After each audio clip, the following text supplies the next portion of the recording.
Hello, it is 8 o'clock on the East Coast. Welcome to Monday Night Mike. I'm your host, Dominic Konowski. We're joined here by Barstool Sports' Frank the Tank Fleming. Frank, how are you doing tonight?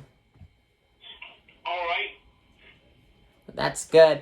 Now, the Mets, 26 and 34 in 2024, 33 win percentage. I know this whole Corona 60 game shortened season messed up a lot of teams.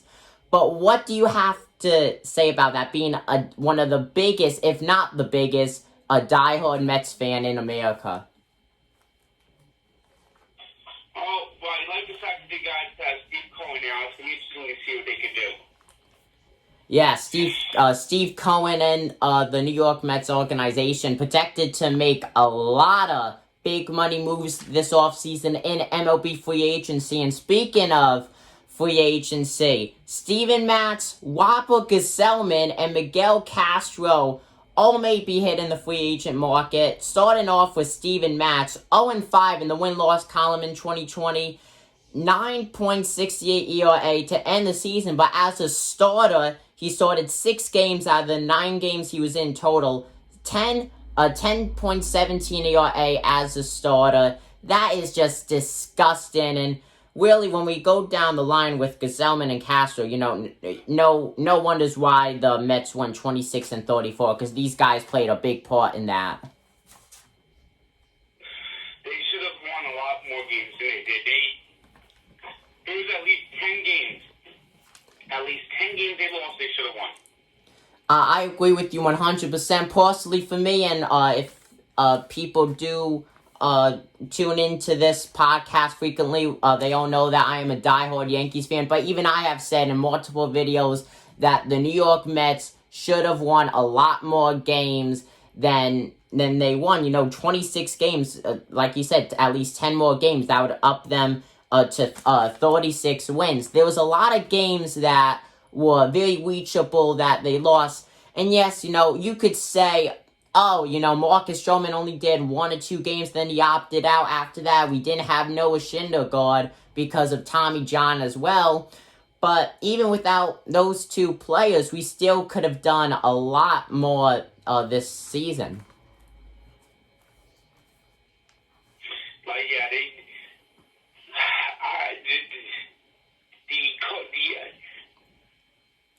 now, basically what the Mets are trying to take the tack is that Luis Rojas wasn't really the manager last year. He was just a puppet of Brody Van Wagenen. So, we'll see how that goes, because he didn't really do a good job last year. He did not. A lot of questionable decisions he made. And perhaps with some better players and better support staff and a better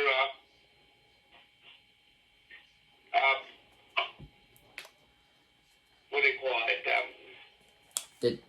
it? Just a better team overall, because the Mets are scouting. Scouting plays a big part.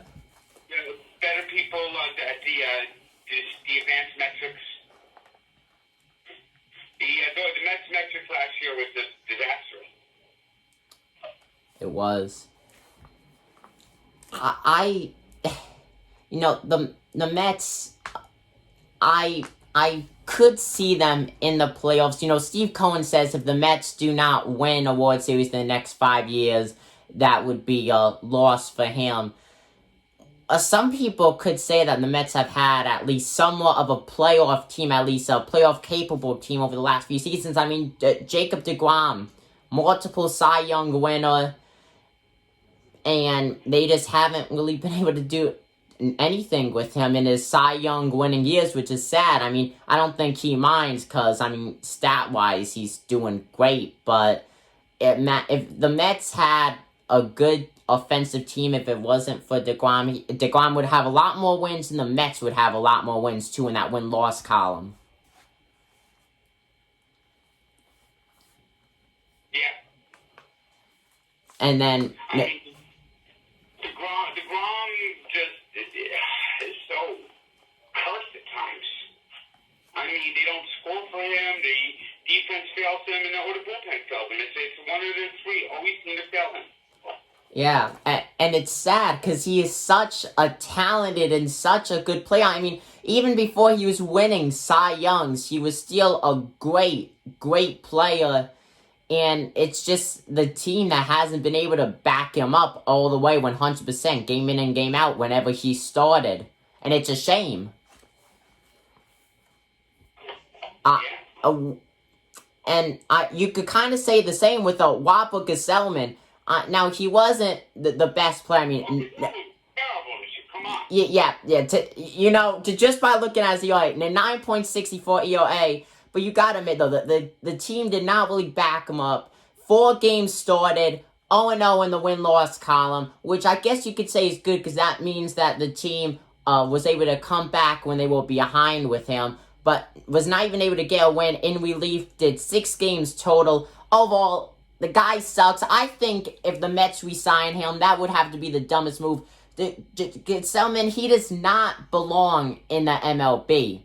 He does not on any team, even a rebuilding team like the Baltimore Orioles. He does not belong on any MLB team. He does not have the talent.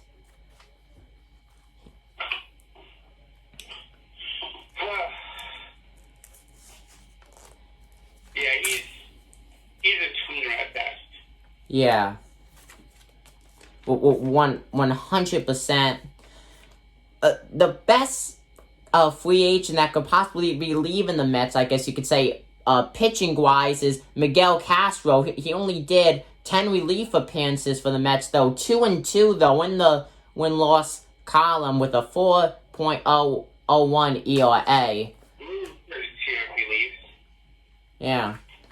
I think what the Mets should do is, they have very good money, very good cap space. You gotta go. I mean, they are targeting Cy Young winner Trevor Bauer, who went 5-4 though, 173 ERA.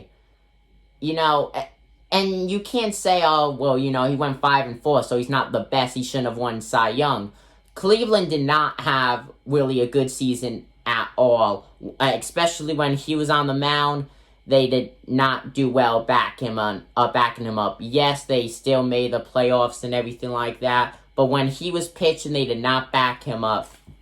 And I think if the Mets get him, they would have him, Jacob deGrom, Noah Syndergaard. Who knows how Syndergaard will play if he'll be back to 100% after Tommy John surgery, because we've seen that be basically the beginning to the end of a lot of talented MLB pitchers. So let's see if he could play up to at least somewhat poor, or the level he was at before he got injured.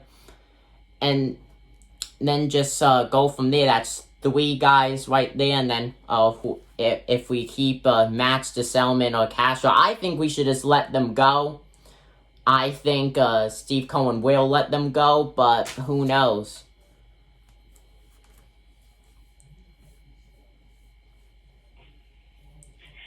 Yep. What do you think the biggest thing out of them all? What do you think phases the Mets? I think what the Mets need to do is I would love to see Springer, I'd love to see Bauer, and maybe another big signing. Yeah, and they're looking for a second baseman now too. Robinson Cano suspended the entire 2021 season, second time caught using performance-enhancing drugs. McKnight could do that. Not Jeff McKnight. Jeff McNeil could do that.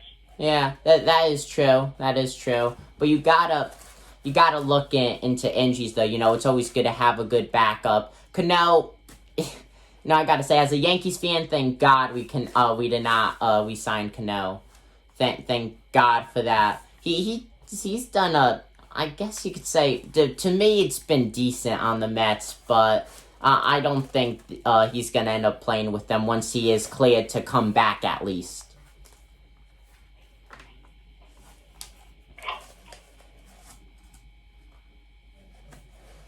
Is there... I think Cano played his last game with the Mets. Yeah. Yeah, I think it's pretty clear that he won't be back. Do you think Steve Cohen and the Mets organization, do you think that they're going to go for any other big guys in free agency besides Trevor Bauer, like DJ LeMahieu. There's talks of the Mets trying to get DJ LeMahieu to sign with them. I think that's going to make at least one or two big splash moves. Yeah. What do you feel like the Mets need to do going into this 2022 season to at least make the playoffs? Add a pitcher, add a catcher, and add maybe a center fielder. I agree with you 100%. Is there anything else you want to say about the New York Mets? No. Well, thank you for being on, folks. Once again, that is Barstool Sports' Frank Fleming. Frank, thank you for being on Monday Night Mike.